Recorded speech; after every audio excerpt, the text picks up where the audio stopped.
And I understand it's only cause I'm popular. I'm getting tapped off in the front row of the opera. As Bocelli sings the Sally ring, I gotta go, you'll never know how good it feels to lay in bed with King. I'm not exactly flawless, but I'm gorgeous, just like a horse is. I know the thought of me succeeding makes a lot of people nauseous. Still I'm on the back of the boat, taking pictures of the swordfish.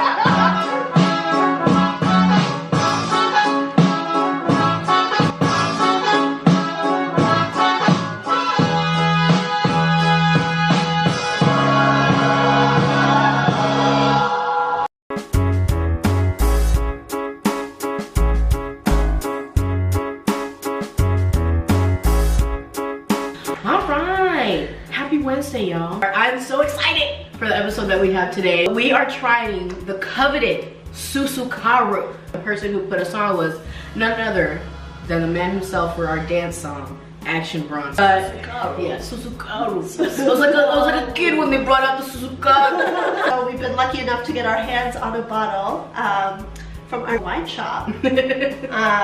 Shout out Jeff from Wolfe's Wine Shop.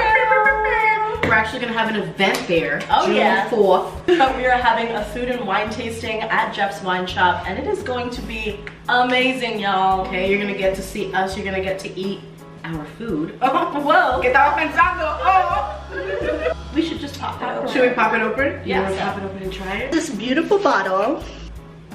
Yes. You know, we were doing research, it's actually Sicilian slang. Susucaru. Hey!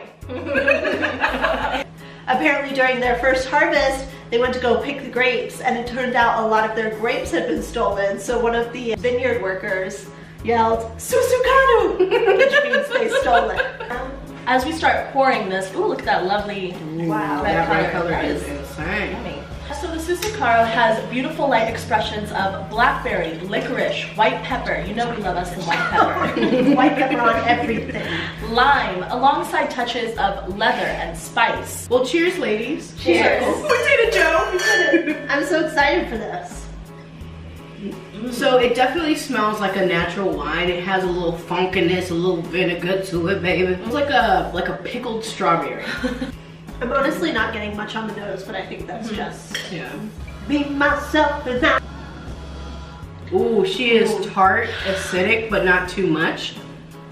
And it's actually like on the nose, it smells way more fruitier and floral than how it does on the palate. It's really playful and bright. I'm getting a lot of tobacco on it, which is very strange. I'm not getting any of the fruit flavors that were noted, but they do say leathery. You know? Yeah, it's so drinkable. It really is. It's really refreshing for a red. Yeah. We have it chilled, pretty chilled, and I feel like the last couple times that we've had orange wine or natural wine, letting it get to room temp is hard. Masochism. Wow! It was worth it. Right action. Alright, so let's get into her. Who is she? What is she about? Susucaru was made by Belgian Frank Cornelissen, and he's a sort of anomaly in the winemaking world. He was collecting very, very expensive bottles of wine very early on in his life, but he found out that he liked wine that was more an expression of culture and of the earthiness rather than pulling from fruit flavors. So it goes. This is definitely giving earthy. He says that he likes to have expressions of the soil. So I taste that. I taste the minerality. You understand me? One day at a restaurant in Sicily, somebody actually brought a tasting of a wine from Mount Etna. And so he decided to drive down to the winery and check it out for himself. He fell in love with the landscape, with the soil, with the vines themselves, and he actually decided to rent some vines and grow his own wine, ferment his own wine in abandoned sheds. So, just rent some vines out here? Just quit your job, buy a vineyard in Italy, do the damn thing, shit on people. Yeah. He considers biodynamics as an interventionist practice, meaning only when the vines are struggling their last struggle does he want to chime in and try to help the vines. Otherwise, lets them do their own thing. Some have described this wine as a bit too much and unapologetically funky. Some have also described me like that. Yeah. So the estate was actually established in 2001 before Etna really became a huge wine growing district. So Mount Etna stands approximately 10,000 feet tall, and the vineyard stands at about 3,000 feet. So it's quite far below the volcano, and it's an active volcano, by the way, so it's actually erupting right now as we speak. The Northern Valley is considered the top area for single vineyard red wines. The #1 reason why the North Valley of Mount Etna is so popular is because of the unique volcanic soil. So it has really rocky soil. You're gonna get a lot of that limestone, a lot of the clay. So this wine is actually, I think, 85%. 85% Nerello Mascalese grapes. It is one of the top grapes grown in Sicily. So given all these factors, Frank Cornelissen believed that he could make a wine with great complexity and distinction, and he did just that. He describes the Nerello Mascalese grape somewhere between a Pinot Noir and a Nebbiolo. Frank works without the use of herbicides, pesticides, or any other chemicals. It is all natural. So he has a great passion for natural wines, clearly, and it really shows in this wine.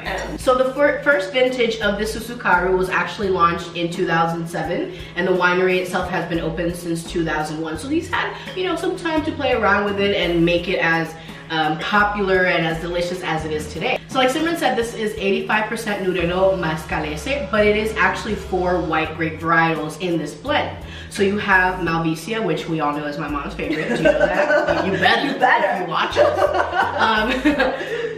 Moscardella, Inasola, and then obviously the Nerello. And he specifically sought out old vines, so old vintage, really kind of historic property. Not historic, but you know, like dope. Because the vines have had time to develop and they're kind of set in their ways in that land. So he really intelligently sought out these 50 acres of land and has about 6 vineyards that he sources grapes for the Susucaru. This varietal is very similar to the 85% Nerello is very similar to Pinot Noir. And on the nose, it has those kind of classic Pinot Noir aromas of red fruit, strawberries, dark cherries, but also very light at the same time. And that's something that Pinot Noir is famous for, and I can definitely see it coming out with this varietal. Pinot Noir, Caviar, mid-size avant-garde. So the grapes from the Susucaru are naturally fermented, so what they do is they destem them and then lightly press them and then leave them the fuck alone for 10 days. And they actually use a fermentation process called pied de cuvée, which means foot of the tank in French. Now, I know you're saying, do they put their foot in it? Kind of, yes. So, pied de cuvée is like a winemaker's way of doing a sourdough starter, if you will. That's kind of the comparison that we make. So all this live active yeast that sits at the bottom of the tank, they actually use that to their advantage. So they only make Susucaru in small batches because that's the only way that this fermentation method will work. Having small batches of fermentation, letting it get that live active yeast, and then letting it naturally eat away all the sugars. And this actually produces a really clean fermentation that results in a really dry and crisp wine because those active yeast, they eat up the sugar.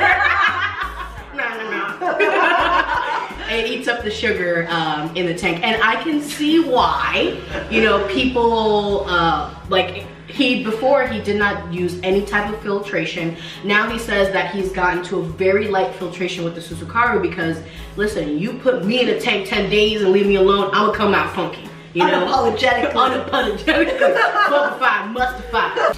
The Susucaru is actually aged in an epoxy tank. It's this naturally occurring resin that you basically can put on top of a tank, and it just makes sure that no air escapes. So what they do is they lightly press, destem and lightly press the Susucaru grapes, all 4 varietals, and then leave it alone, but coat the tank with this epoxy.